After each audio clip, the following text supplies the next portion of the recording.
kalbimin fası,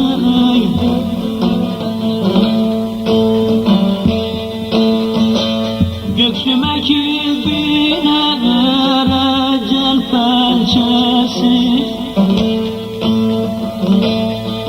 Uzama yoklar ki boştur bugün.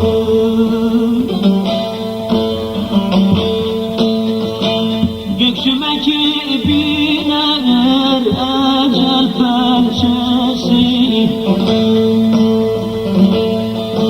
Uzama yoklar ki boştur bugün.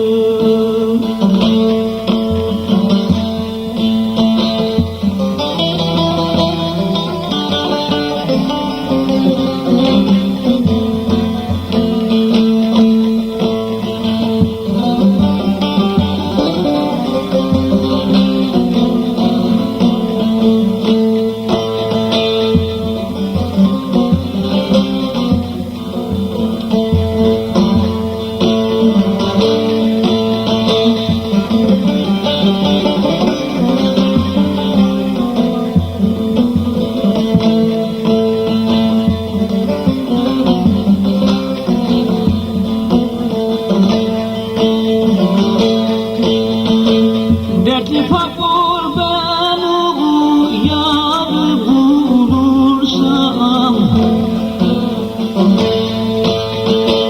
Kerem gibi aşk umuduna yanarsam,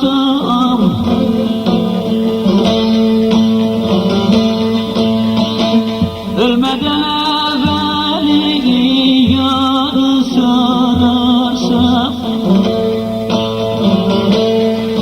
İşte o zaman ki hoştur bugün.